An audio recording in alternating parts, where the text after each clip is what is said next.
you're only absorbing about 40% of your nutrients. How do I know? Because over 60 to 70 million Americans, that's 1 out of 5 of us, are dealing with digestive issues and making mistakes that sabotage their digestion, leading to bloating, tummy aches, and reduced nutrient intake. And when your digestion is off, it doesn't just affect your gut. It impacts virtually every system in your body. 70 to 80% of your immune system lives in your gut. Your brain is affected because 90% of your body's serotonin is produced in your gut. And gut dysfunction has been linked to depression, anxiety, brain fog, eczema, psoriasis, type 1 diabetes, Hashimoto's, and even dementia. And while antacids and laxatives may relieve the symptoms, they do not address the root cause, and long-term use of acid blockers has been associated with risks including bone fractures, vitamin B12 deficiency, kidney disease, and possibly dementia.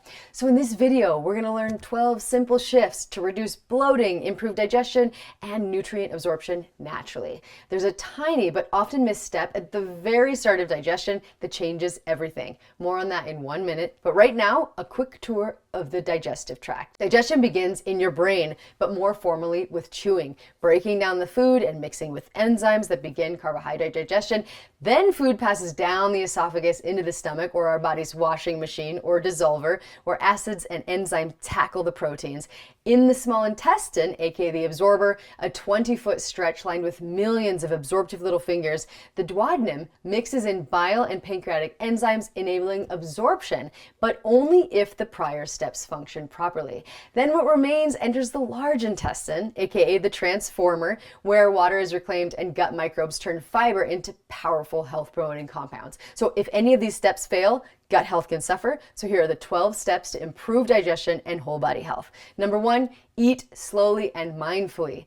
Eating while stressed or distracted lowers absorption, motility, and enzyme output. So sit down without screens. Notice the sights, the smells, the textures. Take your time and chew 20 to 30 times per bite.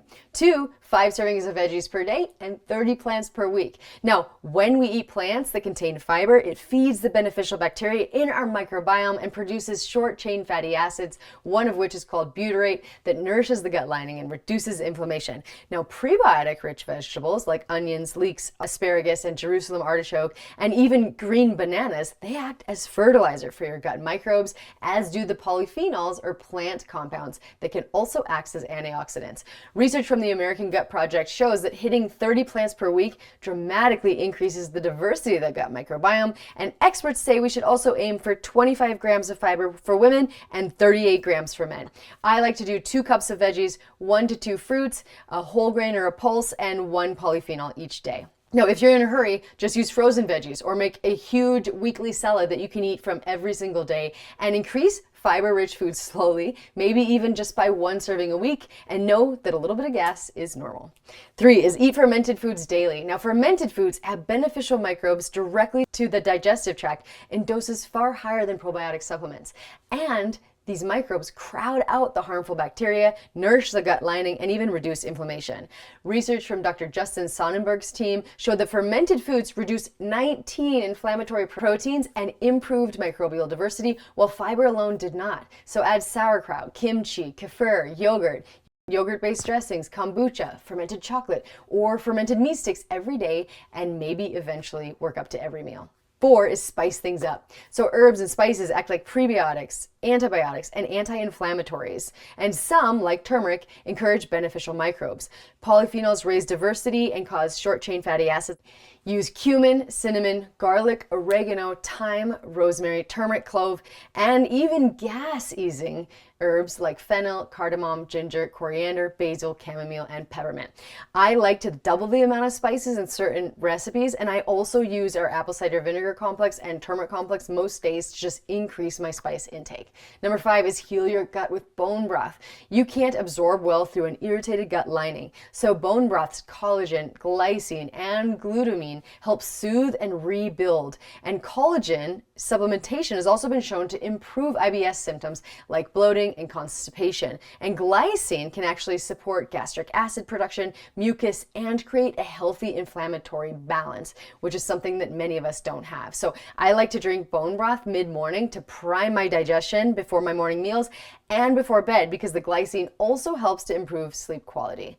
Number 6 is pre-meal support. So low stomach acid is very common and can cause bloating, reflux, and poor absorption. So you can use things like bitters, like dandelion and artichoke, or digestive enzymes because we make fewer as we age, or 1 tablespoon of apple cider vinegar before meals, or an enamel-friendly apple cider vinegar complex. You can also try bitter greens like arugula, which also stoke your digestive fire.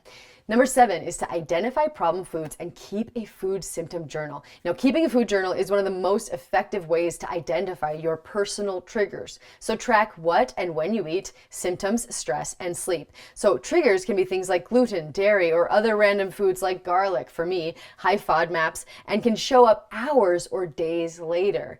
Log at least for 1 month. And a personal note, I still have to avoid gluten and garlic and non-fermented dairy, certain cereal grasses, and buckwheat because these just aren't great foods for me. You can also consider an elimination diet, a paleo diet, or a low FODMAP diet as a good place to start. Now, step 8 shows us how to keep the foods you love in play minus the flare-ups. So number 8 is eat things you love. Improving gut health doesn't need to feel restrictive. In fact, research suggests pleasure in eating foods that you absolutely enjoy can support digestion and nutrient absorption. So list your top 10 favorite foods regardless of their nutritional value and simply upgrade them to more gut-friendly recipes. You can do a paleo apple cobbler, paleo nachos, or a low FOD mac and cheese, and aim for at least 1 meal each week that is crave-worthy, gut-friendly, and that you get excited just thinking about. Number 9 is meal spacing and timing. When you give your digestive tract time between meals, residual food, bacteria, and debris are moved through the small intestine, helping to prevent bacterial overgrowth.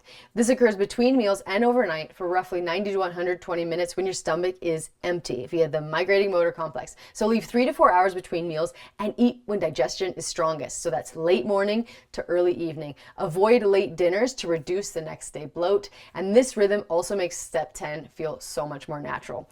Number 10 is smaller meals. For those with compromised digestion, smaller, more frequent meals can also make a huge difference, as meals that are way too big can overwhelm the digestive symptoms. So smaller portions reduce the burden and allow things to be more efficiently broken down. Research shows patients with IBS, gastroparesis, or low digestive enzyme can actually benefit from this practice.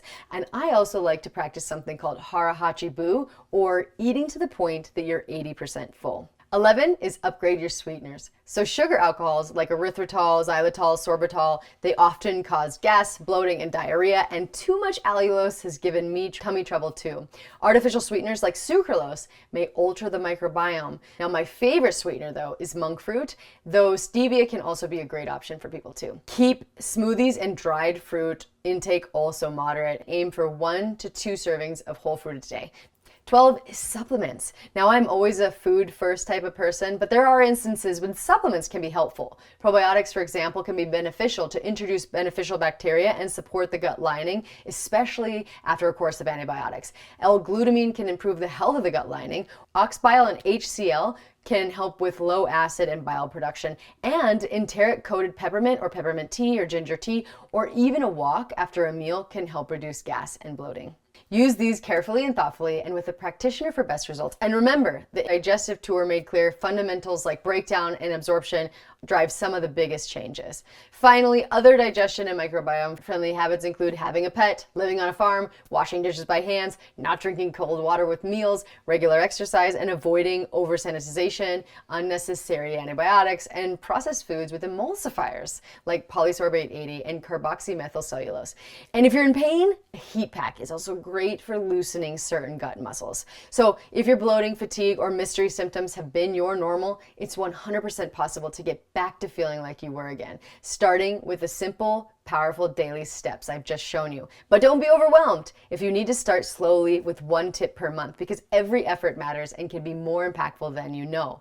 Now, if this blew your mind or helped you connect some dots, please share it. There are millions of people suffering with gut symptoms and not getting real answers. And don't forget to subscribe. We release new videos every week to help you use food as medicine and transform your body and your life. And also let me know in the comments which tip resonated most and what the first step you'll take will be. Also, be sure to check out the next video in our series all about the common nutritional mistake that is keeping most of us stuck. You deserve to feel good in your body, and your gut holds the key. So let's help you get there.